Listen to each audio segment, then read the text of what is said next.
I'm Amber Mitchell, 27, and finally thriving in my marketing career.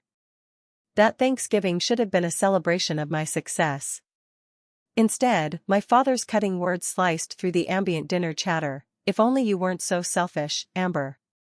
Not like your sister. For years, I'd swallowed these comparisons with a forced smile and a mouthful of mashed potatoes. But something in me snapped that night. I set down my fork, took a deep breath, and spoke words that made the entire table go silent. Before I tell you what happened that night, let me know where you're watching from. And if you've ever been compared to a sibling, hit that subscribe button. Trust me, this story might be exactly what you need to hear. Growing up in the affluent suburbs of Boston, our family appeared picture-perfect from the outside. Our colonial-style home with its manicured lawn and seasonal wreaths concealed the complicated dynamics that played out behind closed doors. My father, Thomas Mitchell, built his legacy as a stern, demanding business executive who expected nothing less than excellence from his family. My mother, Catherine, though warm and caring, existed in his shadow, rarely contradicting his assessments or expectations. Then there was my sister Stephanie, 3 years older, effortlessly brilliant, and the unchallenged favorite. She graduated as valedictorian, sailed through an Ivy League education, conquered medical school, and married Mark, a successful dermatologist. By 30, she had 2 perfect children, a sprawling home in Brookline, and my father's unwavering approval. Her chosen path aligned perfectly with his vision of success, prestigious, conventional, and respected. I, on the other hand, was cut from different cloth. Where Stephanie was methodical and disciplined, I was creative and spontaneous. While she followed rules to the letter, I questioned them. Her strengths were in science and mathematics. Mine in communication and creative problem-solving. These differences might have been celebrated in another family. In ours, they became evidence of my inadequacy. "Why can't you apply yourself like your sister?" became the soundtrack of my teenage years whenever my report card showed BS instead of as. When I chose to major in communications instead of something practical like business or medicine, my father barely spoke to me for weeks. My mother would slip into my room at night, sitting on the edge of my bed with concerned eyes. "Your father means well," she'd say, her voice soft. "He just wants what's best for you." But what he thought was best for me and what actually was best for me were vastly different things. Despite the constant comparisons, I forged my own path. I threw myself into internships during college, working twice as hard to prove my worth in a field my father dismissed as fluff. I stayed up late crafting portfolio pieces, networking at industry events, and building my personal brand while also maintaining a 3.8 GPA. Not that my achievements ever measured up to Stephanie's 4.0. After graduation, I started at the bottom of a boutique marketing agency, making coffee runs and organizing filing systems. But I worked tirelessly, pitching ideas that eventually caught the attention of senior management. I climbed from assistant to coordinator to specialist and finally, at 27, to marketing director at one of Boston's most innovative firms. My salary now exceeded what most people my age made. I had a team of 6 reporting to me, and I'd just secured the company's biggest client to date. None of this seemed to matter during our monthly family dinners. My father would entertain the table with stories of Stephanie's latest medical breakthrough or charity involvement. When my turn came, his eyes would glaze over as I described campaign strategies or brand positioning. He'd interrupt with, "That's nice. But have you thought about going back for your MBA? Stephanie had 2 advanced degrees by your age." These gatherings became predictable performances. Stephanie would shine, I would shrink. My mother would attempt to highlight some aspect of my work, only to have my father diminish it with backhanded compliments. "At least she's independent, even if it's not the path we'd hoped for."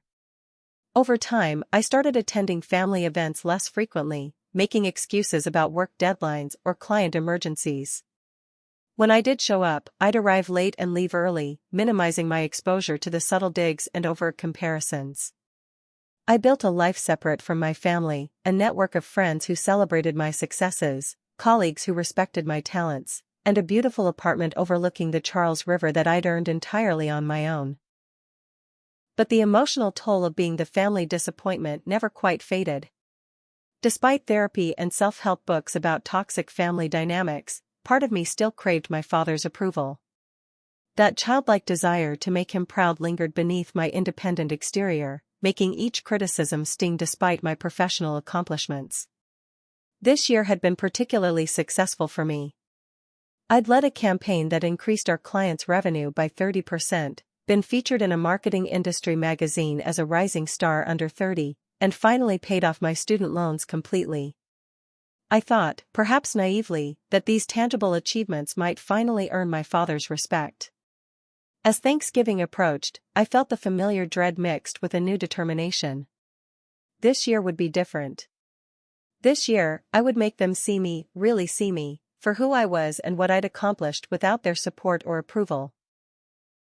I didn't realize then that this Thanksgiving would indeed be different, but not in the way I had planned. The morning of Thanksgiving dawned clear and cold, sunlight glinting off frost-covered lawns as I prepared for the annual ritual. I'd selected my outfit carefully, a burgundy cashmere sweater, tailored black pants, and subtle gold jewelry, professional but not showy, expensive but not flashy. I spent extra time on my makeup and hair, applying the armor I'd need for the day ahead. Before leaving my apartment, I grabbed the bottle of premium Cabernet I'd purchased, a $200 wine that my father, with his self-proclaimed expertise, would have to acknowledge as excellent. It was petty, perhaps, but these small validations had become important to me.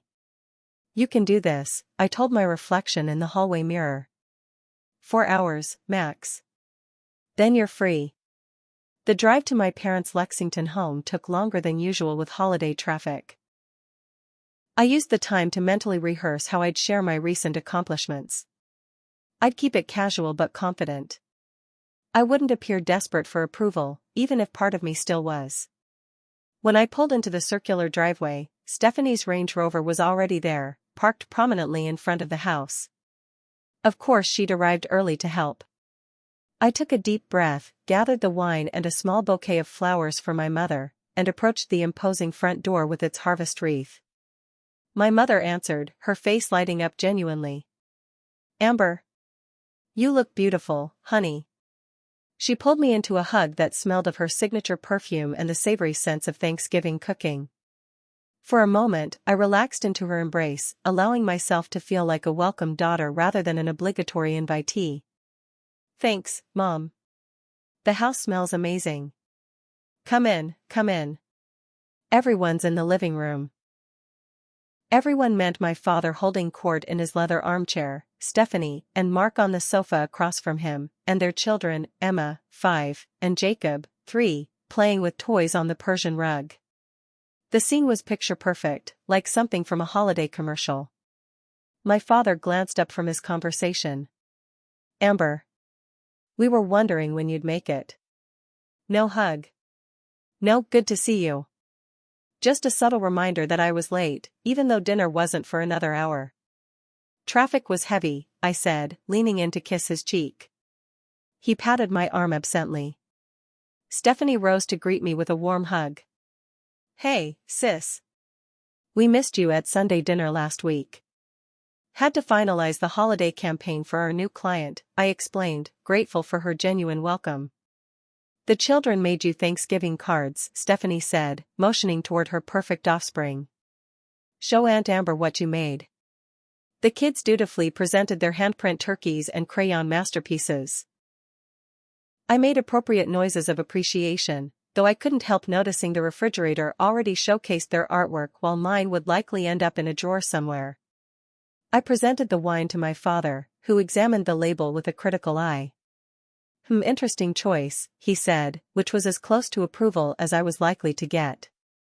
My mother steered the conversation to safer territory, the unseasonably cold weather, the upcoming Christmas festival in town, Mark's dermatology practice. I sipped my pre-dinner drink and nodded at appropriate intervals, waiting for an opening to mention my recent promotion. It came when Mark asked about work. "Actually, I have some exciting news," I began, trying to keep my voice casual. "I was promoted to Director of Strategic Marketing last month. The youngest in the company's history." "Oh, honey, that's wonderful," my mother exclaimed, squeezing my hand. Mark offered sincere congratulations while Stephanie smiled warmly. "That's huge, Amber. You've worked so hard for this." My father's response was predictably underwhelming. "Director already? Small company, is it?" The familiar sting of his dismissal burned, but I maintained my smile. "Actually, we've grown substantially.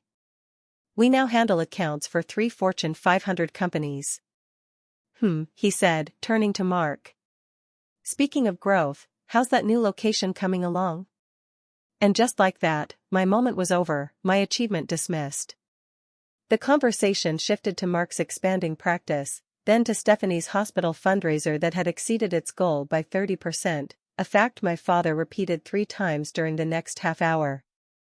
I retreated to the kitchen to help my mother, needing a break from the living room dynamics. She bustled around, checking the turkey and stirring gravy. "Your promotion really is wonderful, sweetheart," she said quietly. "I'm so proud of you." "Thanks, Mom." I started arranging the cheese board, carefully placing crackers and grapes in an artful display. "I wish Dad felt the same." She sighed, a sound so familiar it might as well have been the family soundtrack. "He's from a different generation. He just doesn't understand these modern careers." The excuse was as stale as it was insufficient, but I nodded anyway. Confronting her enabling behavior would only make her withdraw, and she was my sole ally in this house. When Stephanie entered the kitchen offering to help, I braced myself for the competitive tension that had defined our relationship for years. Instead, she surprised me. "Congrats again on the promotion," she said, reaching for wine glasses to set on the table. "I read that article about you in Marketing Monthly.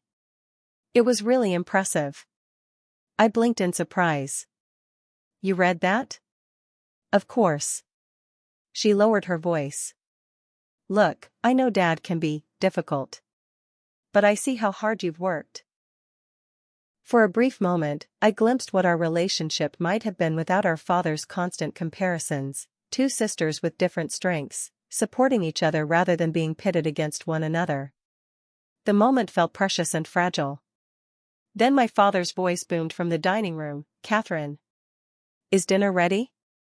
We're starving out here." My mother flinched slightly, her hands fluttering nervously over the serving dishes. "Coming right up." The moment shattered, we fell back into our assigned roles, the perfect daughter, the disappointing one, and the mother caught between. As we carried dishes to the formal dining room with its gleaming mahogany table and Thanksgiving-themed centerpiece, I could feel the familiar knot forming in my stomach. The table was set with the good china, crystal glasses, and silver candlesticks that only appeared on special occasions. Place cards positioned me directly beside my father, with Stephanie and Mark across from us. The children had their own small table nearby, close enough for supervision but far enough to spare the adults from spills and childish chatter. As we took our seats, I knew the real performance was about to begin. The turkey looked perfect, the side dishes abundant, the wine glasses filled. Everything appeared festive and warm, a convincing disguise for the emotional minefield we were about to navigate. The dining room glowed with warm light from the chandelier and strategically placed candles. Steam rose from serving dishes filled with traditional Thanksgiving fare, turkey carved into perfect slices, cranberry sauce still bearing the ridges from the can, my mother's famous garlic mashed potatoes, and Stephanie's contribution of roasted Brussels sprouts with bacon, a recipe she'd found in Bon Appetit that my father had praised as innovative.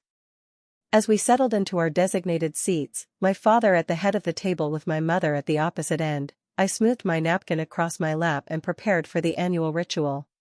My placement beside my father wasn't accidental, my mother likely hoped proximity might foster connection. Instead, it felt like being placed beside the judge's bench for easier sentencing.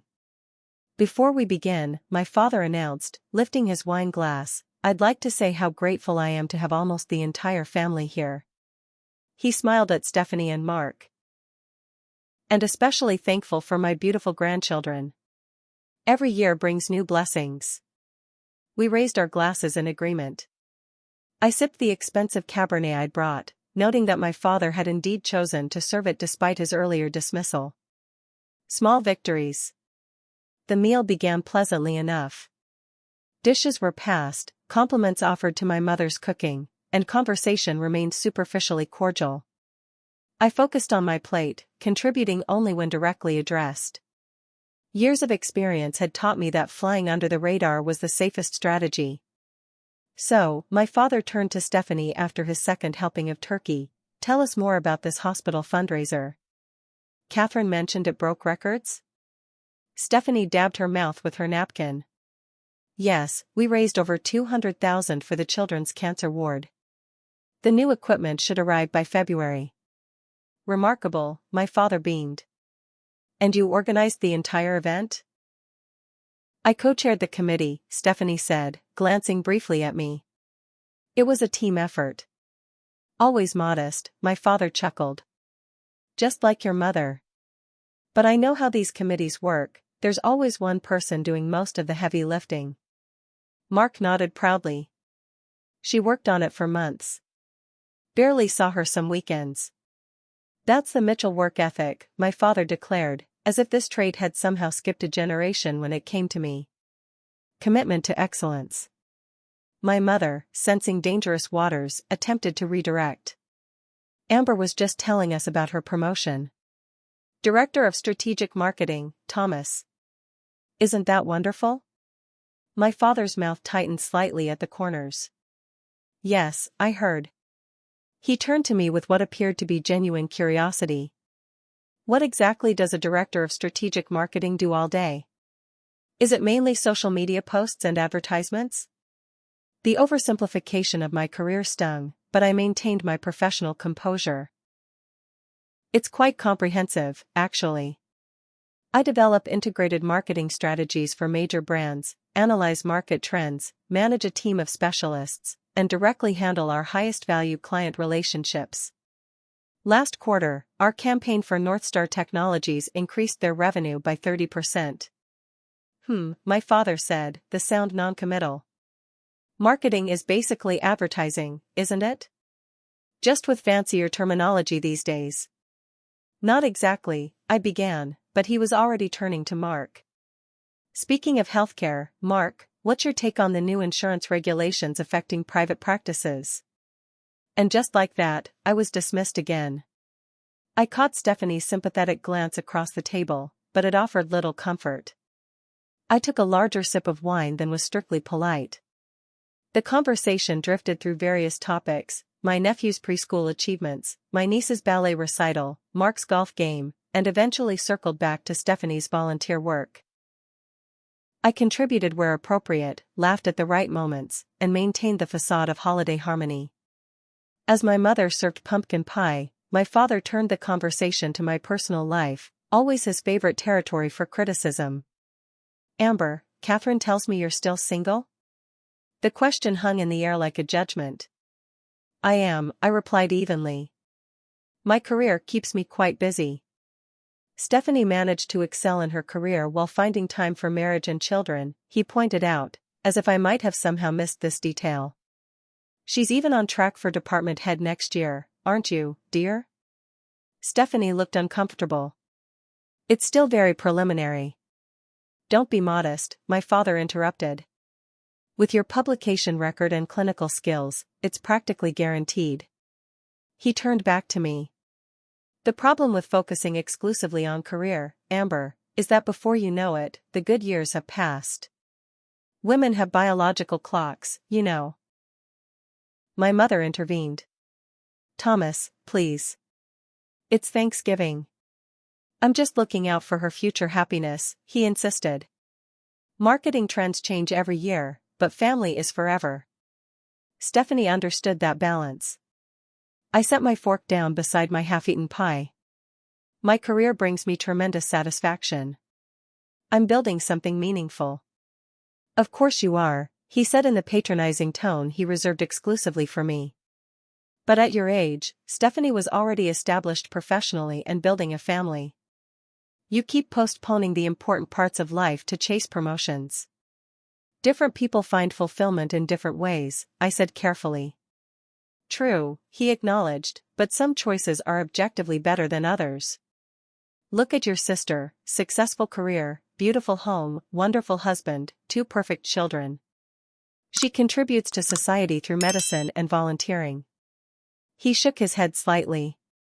If only you weren't so selfish, Amber. Not like your sister. The room seemed to still. The word selfish hung in the air between us, crystallizing decades of misunderstanding and disapproval. I felt my face flush, not with embarrassment this time, but with a slow-building anger. My fingers tightened around my napkin under the table. For years, I'd swallowed his judgments with forced smiles and quick subject changes. I'd accepted the role assigned to me, the lesser daughter, the disappointment, the selfish one. But something fundamental shifted in that moment. Perhaps it was the culmination of years of therapy, or my recent professional validation, or simply the realization that at 27, I no longer needed to accept his narrative about my life. I looked around the table. My mother stared at her plate, avoiding conflict as always. Stephanie appeared mortified, Mark uncomfortable. My father's expression remained impassive, confident in the righteousness of his assessment. I took a slow, deliberate breath.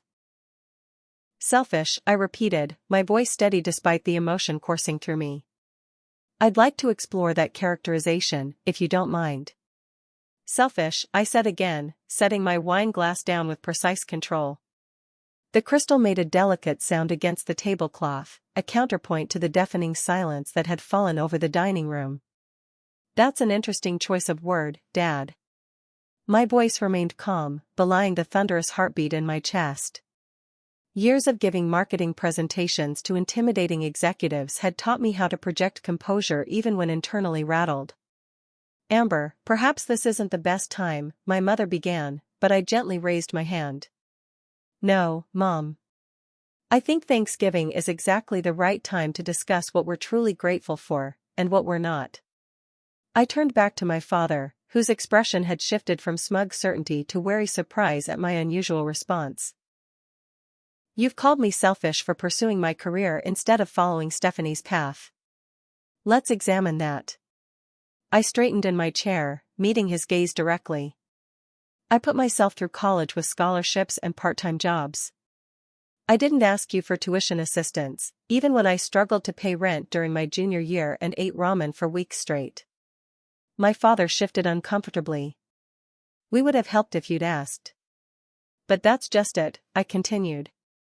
I didn't ask because every conversation about money came with conditions and comparisons. So I built my career from scratch. No family connections, no financial safety net, no encouragement.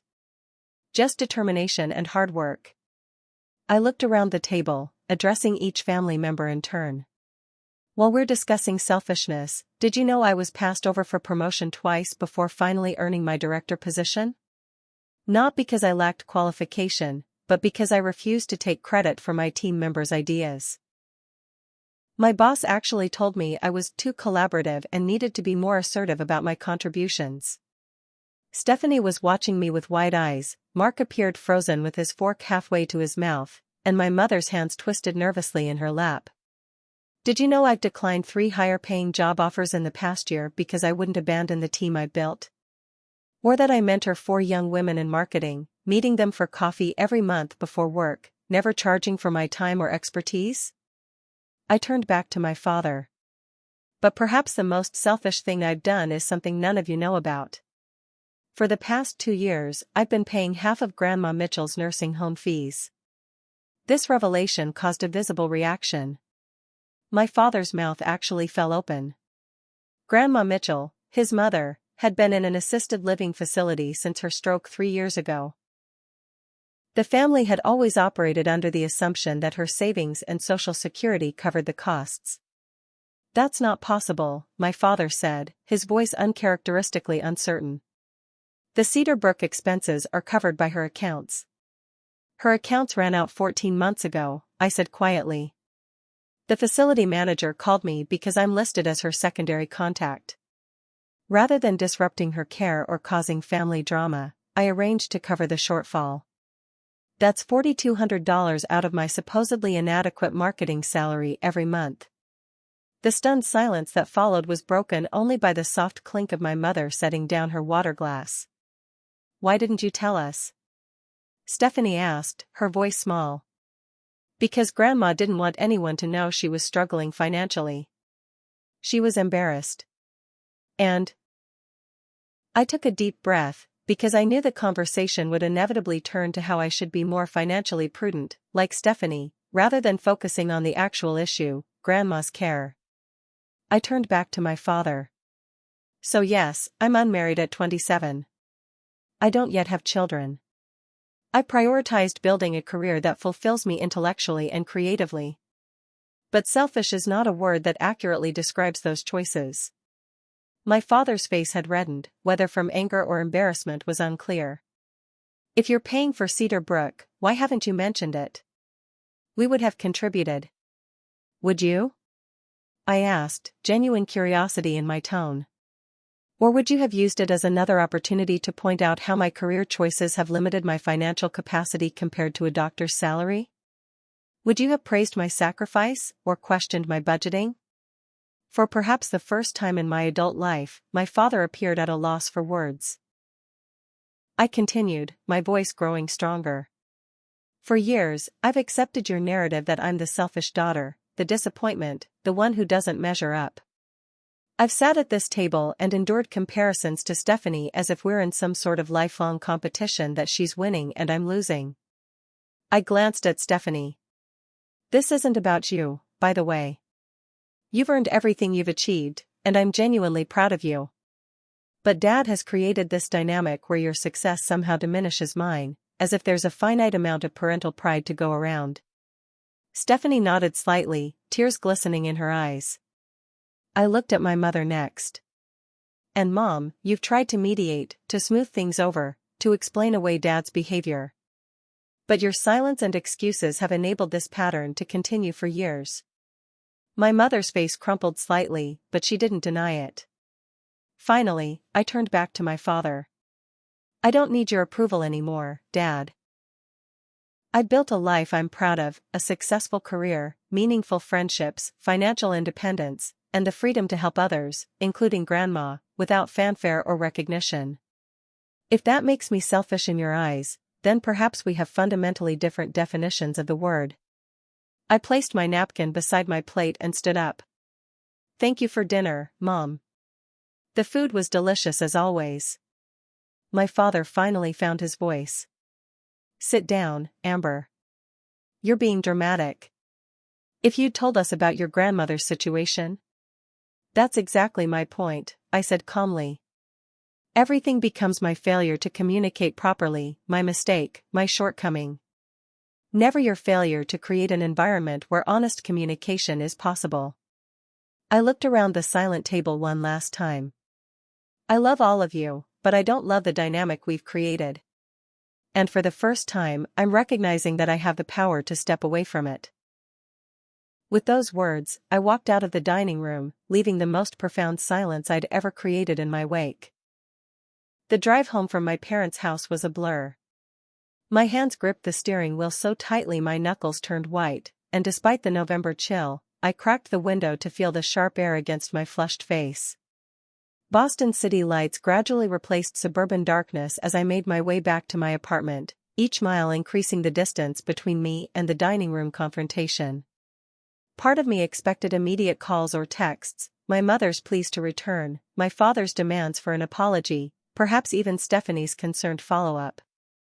But my phone remained silent on the passenger seat, its dark screen a testament to the shockwaves I'd sent through our family's carefully maintained facade. By the time I unlocked my apartment door, the adrenaline had begun to ebb, leaving me shaky and exhausted. I kicked off my heels in the entryway, dropped my purse on the counter, and collapsed onto my sofa, staring at the ceiling. Did I really just do that? I whispered to my empty living room. For nearly 3 decades, I'd played my assigned role in the Mitchell family drama. The confrontation at dinner hadn't been planned, at least not consciously, but now that it had happened, I felt simultaneously terrified and liberated. The truth I'd kept tamped down for years had finally escaped, and there was no putting it back. I reached for my phone, half expecting to find notifications I'd somehow missed. Still nothing. The silence felt both peaceful and ominous, like the stillness before a storm. At 9:47 p.m., just as I was contemplating a hot shower and early bedtime, my screen finally lit up with a text. From Stephanie, not my parents. Are you okay? That was intense. For what it's worth, I think you were incredibly brave. I stared at her message, surprised by the support. Our relationship had been so defined by competition, mostly manufactured by our father, that genuine connection felt foreign. I typed back, I'm okay. Still processing. Sorry if I ruined Thanksgiving. Her response came quickly, you didn't ruin anything. You just spoke the truth everyone's been avoiding for years. Before I could reply, another text arrived, Dad's furious, in case you're wondering. Mom's been crying. Mark took the kids home early. But I stayed to talk with them. I could picture the scene, my father pacing the living room, ranting about my disrespect and ingratitude, my mother dabbing at tears with a crumpled tissue, Stephanie trying to mediate, a role she'd rarely had to play. How bad is it? I texted back. Dad's more shocked than anything. I don't think anyone's ever called him out like that before. Mom's upset but I think she's also relieved in a way. It's complicated. I sank deeper into my sofa cushions, emotional exhaustion washing over me. Another text from Stephanie appeared. I didn't know about Grandma. Why didn't you tell me? I could have helped. The question held no accusation, just genuine curiosity. I considered my response carefully. Honestly? It was easier to handle it myself than navigate the family dynamics. Plus, Grandma asked me not to tell anyone. She's proud. Like her granddaughter, Stephanie replied, adding a heart emoji that felt like an unexpected peace offering. We continued texting for nearly an hour, the longest, most honest conversation we'd had in years. Without our father's comparative framework hovering over us, we spoke as sisters, not rivals. She admitted feeling trapped by the perfect daughter image, the constant pressure to maintain standards that had initially been imposed but she'd eventually internalized. I confessed my long-standing jealousy and resentment, alongside the genuine admiration I had for her accomplishments. I've always thought you were the brave one, she wrote, surprising me again. Following your passion instead of the prescribed path. I sometimes wonder what I would have chosen if I hadn't been so concerned with earning Dad's approval. You're an amazing doctor, I reminded her. You'd have found your way there regardless. Maybe, she conceded. But I might have taken a gap year or studied abroad. Little detours I never allowed myself. As our conversation wound down, she ended with, whatever happens next with Mom and Dad, can we please not lose this? I've missed having a sister instead of a competitor. Her words brought unexpected tears to my eyes. I've missed it too, I wrote back. And yes, we can keep this. Sleep eluded me that night. I tossed in bed, replaying the dinner scene, second-guessing my words, wondering if I'd irreparably damaged family relationships. Around 2 a.m., I finally gave up, made chamomile tea, and curled up in my reading chair by the window, watching the occasional car pass on the quiet street below. The morning brought no clarity. My phone showed several missed calls from my mother but no voicemails or texts. I wasn't ready to talk yet, so I let the notifications sit while I went through the motions of my morning routine. Around noon, an unexpected knock at my door startled me. Through the peephole, I saw my mother standing in the hallway, clutching her purse with both hands, a nervous gesture I recognized from childhood. I opened the door, unsure what to expect. Mom? Is everything okay? She looked smaller somehow, her shoulders slightly hunched, her eyes red-rimmed from what appeared to be a night of little sleep. Can I come in? She asked, her voice tentative in a way I wasn't accustomed to hearing. I stepped aside, gesturing her in. She'd visited my apartment only twice before, preferring to meet at restaurants or shops when we spent time together without my father. She perched awkwardly on the edge of my sofa while I offered tea or coffee. Nothing for me, thank you, she said, then fell silent, looking around my space as if seeing it, really seeing it, for the first time. After an uncomfortable pause, she spoke. Your apartment is lovely, Amber. So, you. She gestured to the art prints on my walls, the colorful throw pillows, the bookshelf filled with marketing texts and novels. I should have visited more often. Thank you, I said, sitting across from her in my reading chair. What brings you here, Mom? She twisted her wedding ring, another nervous habit. I wanted to check on you, of course. After last night. She trailed off, then seemed to gather herself. And I owe you an apology. Of all the things I'd expected her to say, an apology wasn't among them. For what? For not protecting you. Her voice broke slightly. For letting your father compare you to your sister all these years. For not celebrating your path the way it deserved to be celebrated. Tears welled in my eyes, unexpected and unwelcome. I'd prepared for defensiveness, for pleas to make peace with my father, for the usual enabling behavior, not for this raw acknowledgement. I was wrong, she continued when I didn't respond. I told myself I was keeping the peace, being the mediator. But really, I was just avoiding conflict at your expense. She looked directly at me then, her eyes shining with tears. I failed you, Amber. And I'm so sorry. The simple sincerity of her words broke something open inside me. Years of holding myself rigid against disappointment crumbled, and I found myself crying, not the controlled tears I sometimes allowed myself in therapy, but deep, body-shaking sobs that seemed to come from some long-sealed chamber in my heart. My mother moved to the arm of my chair, her hand tentatively touching my shoulder, then gathering me into an embrace when I didn't pull away. We stayed like that for several minutes, my tears soaking the shoulder of her cashmere sweater. When I finally regained composure, she handed me a tissue from her purse. Your father won't apologize, she said quietly. At least not anytime soon. He's struggling with what happened. I didn't expect him to, I said, my voice hoarse. He canceled his golf game today.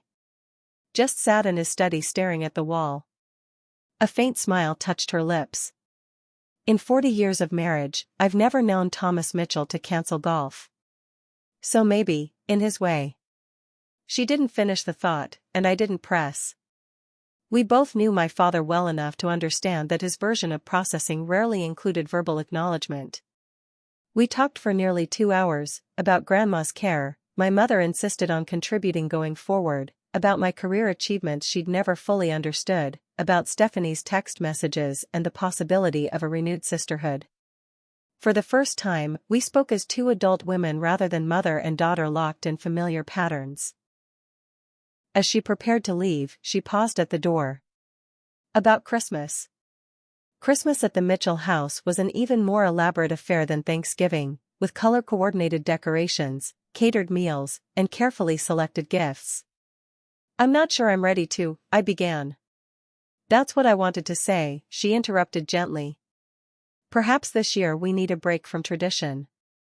Stephanie mentioned she might invite you to spend Christmas with her family instead. I think that might be best, to give everyone some space.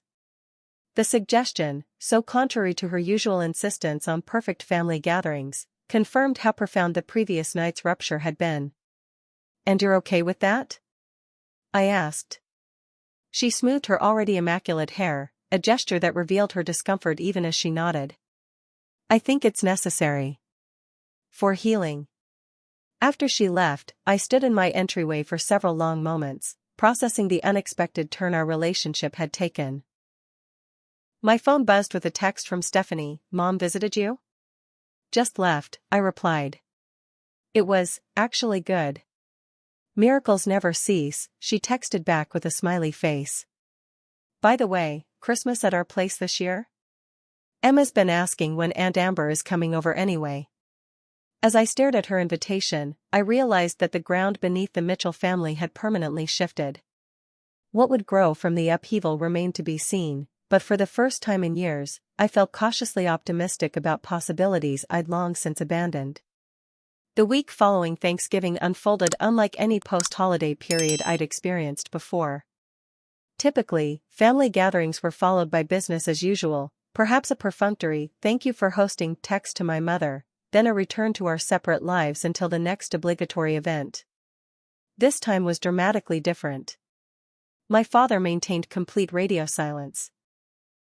No calls, no texts, not even his usual forwarded articles about why marketing was an inferior career to medicine.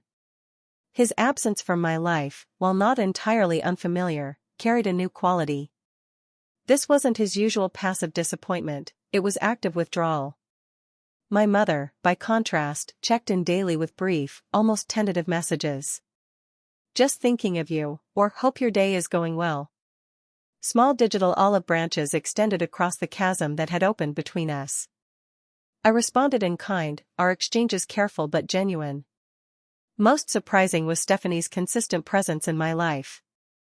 My sister called every evening on her drive home from the hospital, our conversations evolving from slightly awkward to increasingly comfortable as the days passed.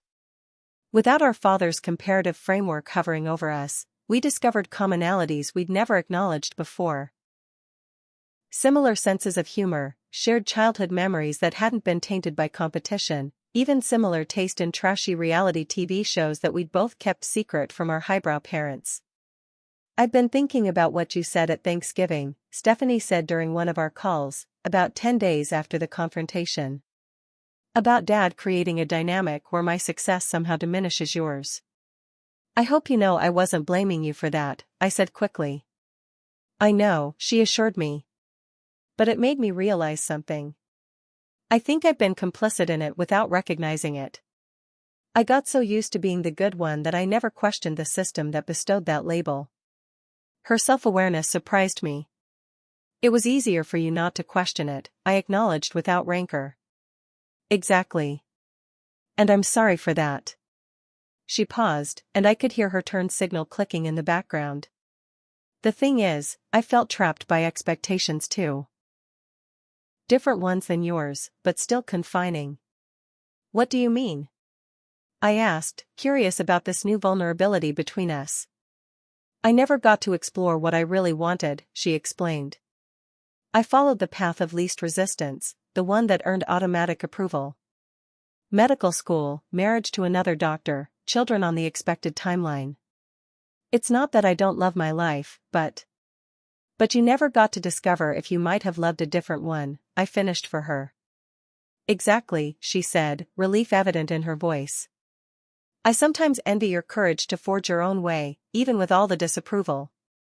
Her admission shifted something fundamental in my perception of our relationship. I'd spent so many years envying her supposed perfection, never considering that my independence might be something she valued.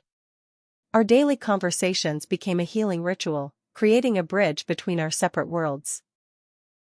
We shared professional challenges, childhood memories re-examined through adult perspectives, and the complicated emotions surrounding our parents.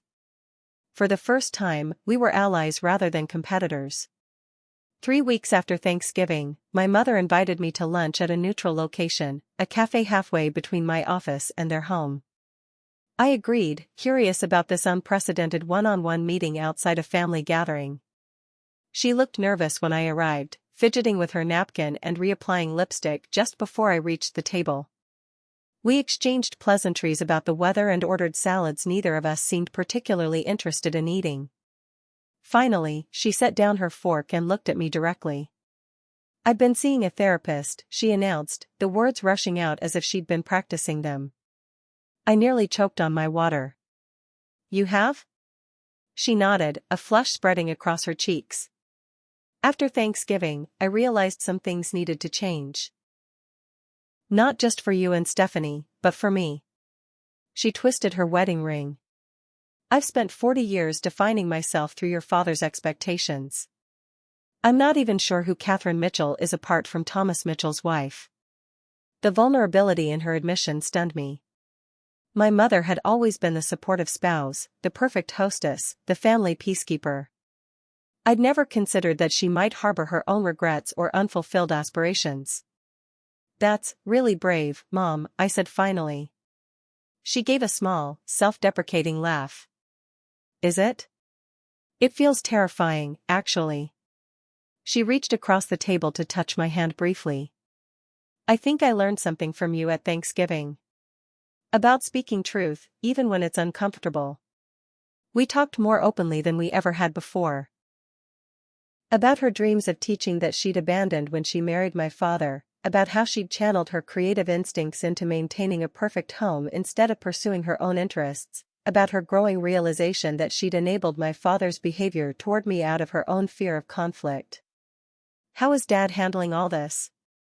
I asked eventually, unable to imagine my father accepting these changes gracefully. Her expression grew more guarded. He's struggling. He canceled his annual golf trip to Scottsdale with his college friends. Says he's too busy, but he just sits in his study most evenings. Has he said anything about me? The question slipped out before I could stop it, revealing how much his opinion still mattered despite everything. She hesitated. Not directly. But he asked if I'd heard from you yesterday. That's the first time he's mentioned your name since Thanksgiving. It wasn't much, but it was something, a hairline crack in his wall of silence. As Christmas approached, the question of holiday plans loomed larger. My mother had already suggested I spend the day with Stephanie's family, but the actual logistics remained unaddressed until my sister called one evening in mid-December. So, about Christmas, she began without preamble. I'm serious about you coming to us. The kids are excited, and Mark's making his famous prime rib. What about Mom and Dad?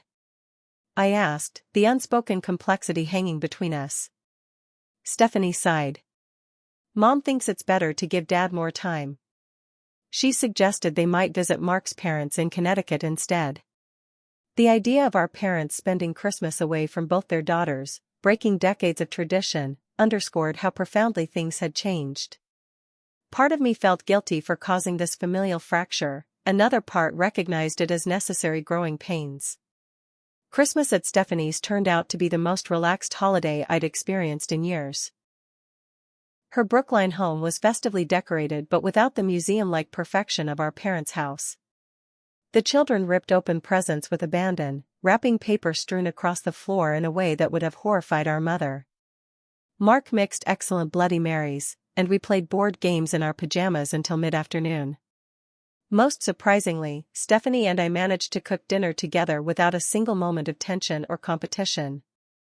We laughed when the Yorkshire puddings failed to rise, improvised when we realized we'd forgotten cranberry sauce, and clinked wine glasses in celebration when everything finally made it to the table, slightly imperfect but delicious. To new traditions, Stephanie toasted, her eyes meeting mine with genuine warmth. And to sisterhood, I added, the real kind. My mother called that evening, her voice slightly strained as she described the lovely day they'd had with Mark's parents. I could hear what she wasn't saying. My father's discomfort with the disrupted tradition, her own sadness at the separation. Yet beneath the tension ran a current of determination I'd rarely heard from her before. We're planning to return on the 27th, she said. Perhaps you and I could have coffee before you head back to the city? It was a small step, but a significant one, my mother initiating plans with me independent of family obligation or my father's participation. January brought frigid temperatures to Boston and new developments in our family dynamic.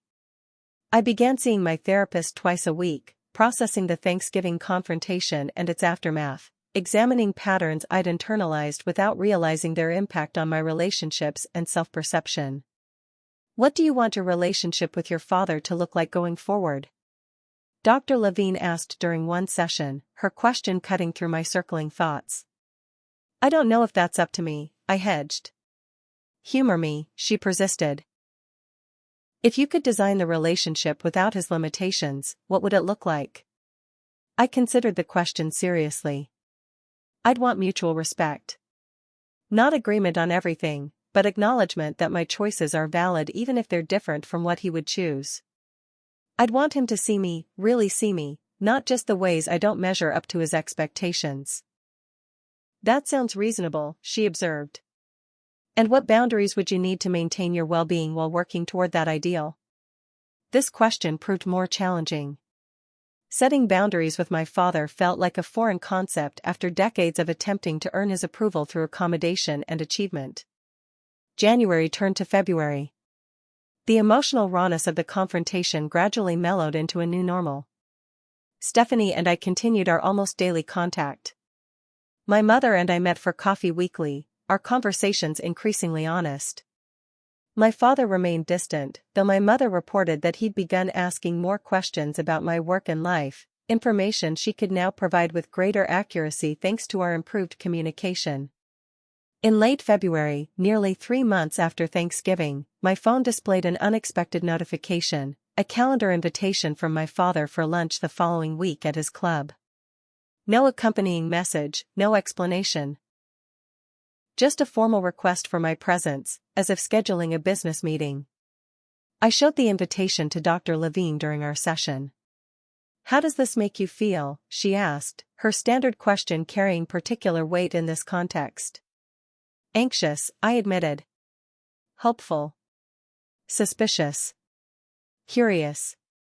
"All valid," she nodded. "What do you need to make this lunch psychologically safe for you?" We spent the remainder of the session preparing, not rehearsing specific statements, but establishing boundaries, identifying potential triggers, and developing strategies to maintain my emotional equilibrium regardless of how the meeting unfolded. I accepted the invitation without additional comment, matching his formality with my own. When the day arrived, I dressed in a professional outfit that made me feel confident, armor of a sort, though I recognized the irony of seeking protection through external presentation, a value my father had instilled. The restaurant at his club was predictably traditional, dark wood, leather chairs, discreet service. My father stood when I approached the table, a social grace so ingrained it survived even our estrangement. He looked older somehow, the lines around his mouth deeper, a new heaviness in his shoulders. "Amber," he said with a nod. "Thank you for coming." "Thank you for the invitation," I replied, taking the seat across from him. We navigated the initial awkwardness with discussion of the menu, the unseasonably cold weather, a neutral anecdote about a mutual acquaintance we'd encountered at different times. The careful distance in our interaction might have been imperceptible to other diners, but it represented the widest gulf that had ever existed between us, and, paradoxically, the most honest one. After our salads were served, he set down his fork and looked at me directly for the first time since I'd arrived. "Your mother tells me you'd been covering half of my mother's care costs for over 2 years.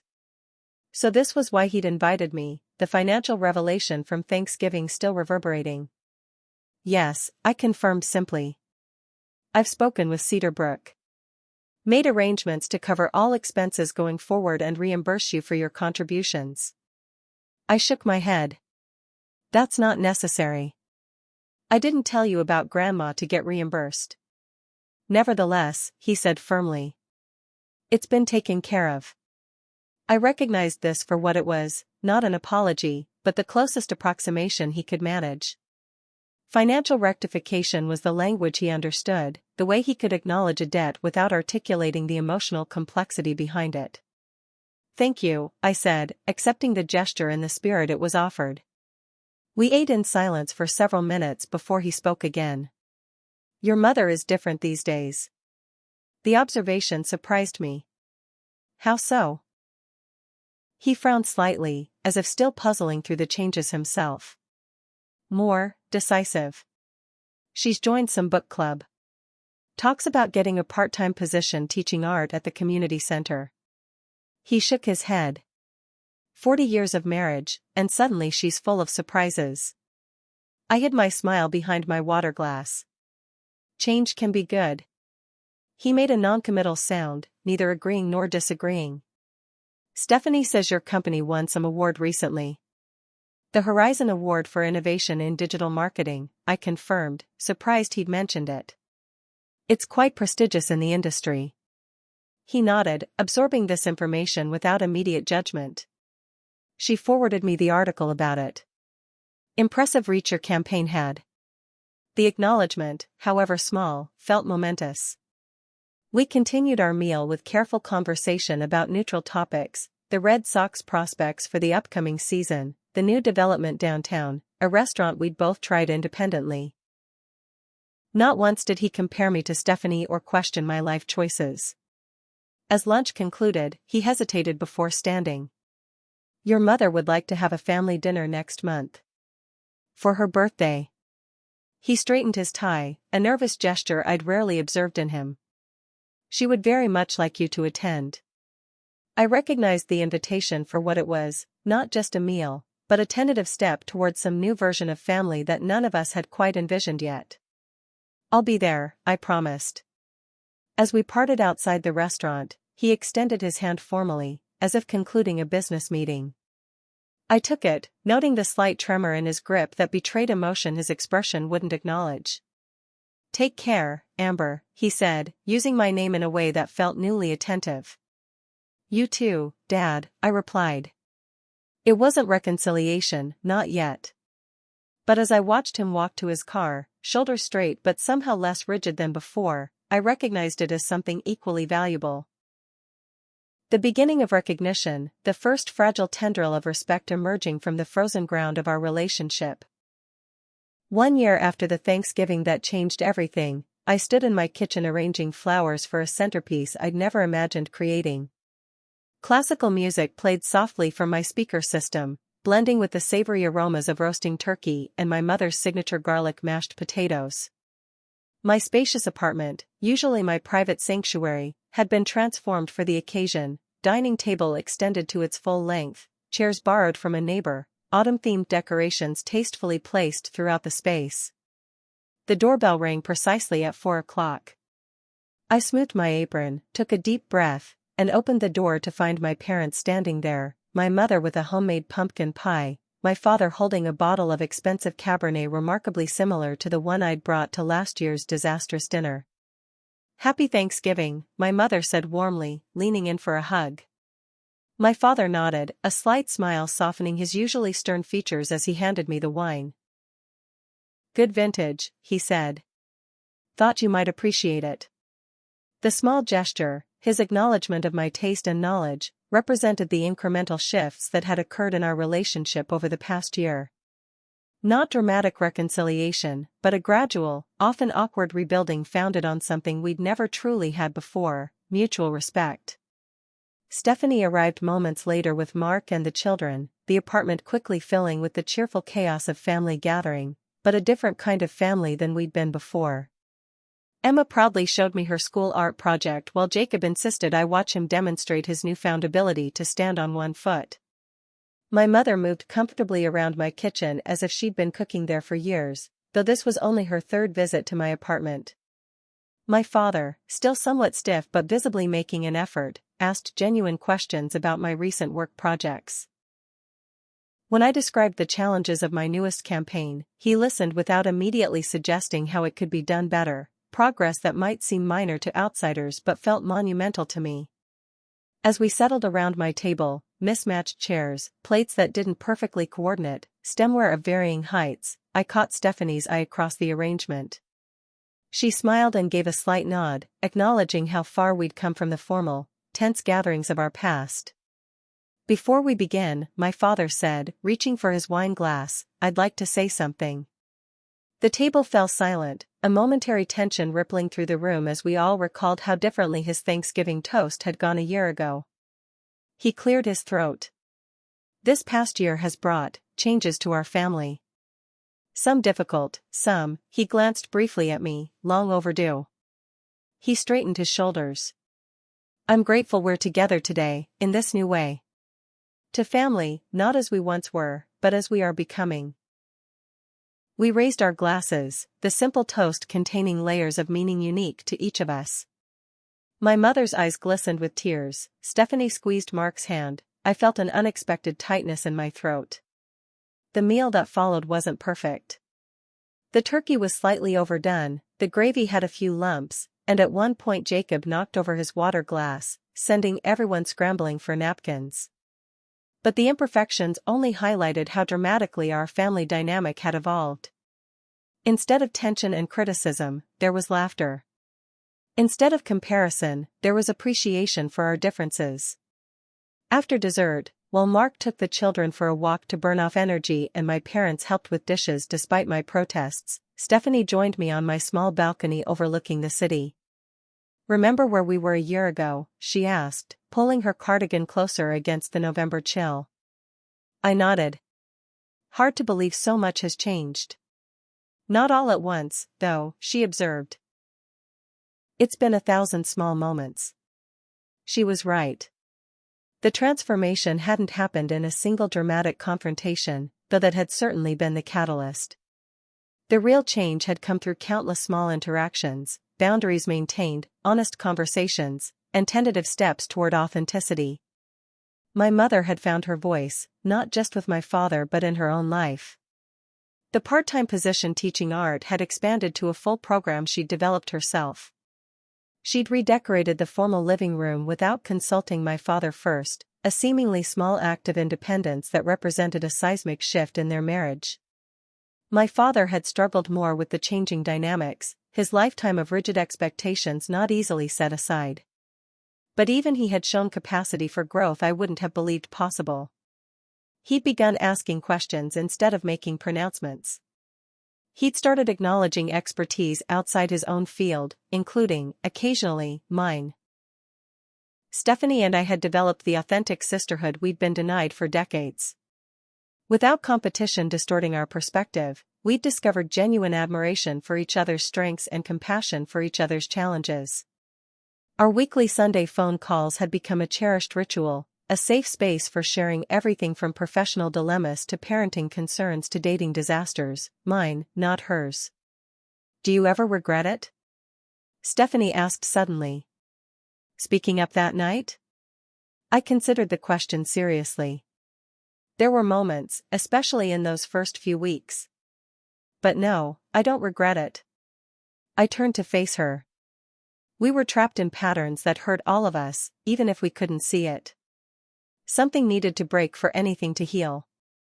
She nodded thoughtfully. "I've realized something this year. Dads need to compare us, to create this hierarchy with me at the top. It wasn't really about either of us. It was about his own insecurities, his need for control and validation. His definitions of success and worth were so narrow," I agreed. "But they were familiar, comfortable.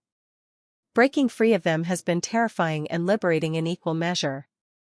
My therapy sessions had helped me understand that my father's constant comparisons reflected his own deeply ingrained beliefs about worth and achievement, beliefs likely instilled by his own father, whose approval had always seemed just beyond reach. Understanding this hadn't immediately healed our relationship, but it had allowed me to approach it with greater compassion while still maintaining necessary boundaries. The most profound change, however, had been internal. I'd stopped measuring my worth through my father's eyes. The constant need for validation that had driven me, first to seek his approval, then to prove I didn't need it, had gradually subsided, replaced by a more authentic sense of self-worth grounded in my own values and accomplishments. We rejoined the others inside, where my father was entertaining Jacob with an uncharacteristically silly story about his own childhood Thanksgiving mishap. My mother caught my eye across the room and smiled, a silent acknowledgement of all that had transpired. Later, as everyone prepared to leave, my father paused beside me at the door while the others headed toward the elevator. "Dinner was excellent," he said, his formal tone softened by genuine appreciation. "Thank you for hosting." "Thanks for coming," I replied. It meant a lot to have everyone here. He nodded, seeming to search for additional words.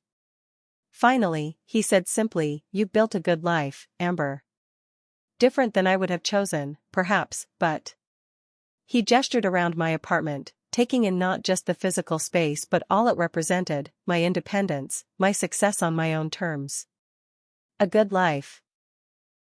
Coming from him, it was as close to an apology and acknowledgement as I was likely to receive. I accepted it for what it was, not the effusive approval I'd once craved, but something more valuable, recognition of my right to chart my own course. "I learned something important this year," I said, holding his gaze. "Being selfish isn't always negative. Sometimes it means having the courage to be true to yourself, even when others don't understand." Sometimes it means setting boundaries that protect your well-being, even when that's uncomfortable for everyone involved. He considered this, his expression thoughtful rather than dismissive. Perhaps I've been using that word incorrectly, he conceded, a remarkable admission from a man who rarely acknowledged error. After they'd gone, I moved around my apartment slowly, gathering dishes and restoring order. The space felt different somehow, warmer, more complete. For years, I'd kept my personal and family lives carefully separated, my apartment a sanctuary from judgment and comparison. Now those worlds had begun to integrate, not through compromise or capitulation, but through mutual respect and authentic connection. I picked up my phone and scrolled through the photos we'd taken that evening, Stephanie and me with our arms around each other, my mother laughing as Jacob made a silly face, even one rare image of my father with a genuine smile. Imperfect and real, these captured moments reflected our family's evolution. The journey hadn't been easy. There had been painful conversations, tears, misunderstandings, and setbacks along the way. The path to authenticity rarely runs smooth. But standing in my kitchen, surrounded by evidence of a gathering that would have been impossible a year ago, I felt profound gratitude for the courage to speak my truth that Thanksgiving night. Sometimes the most selfless thing you can do is to finally be true to yourself, even if your truth makes the whole table fall silent. Because in that silence, something new has space to begin. What about you? Have you ever had to break a family pattern to create something healthier? Or found yourself comparing your journey to someone else's? Share your story in the comments below. And if this resonated with you, please like and subscribe for more authentic conversations about family dynamics and personal growth. Remember, speaking your truth might be difficult, but it's often the first step toward the connection you truly deserve. Thank you for being here, and I wish you the courage to find your own voice, whatever table you're sitting at.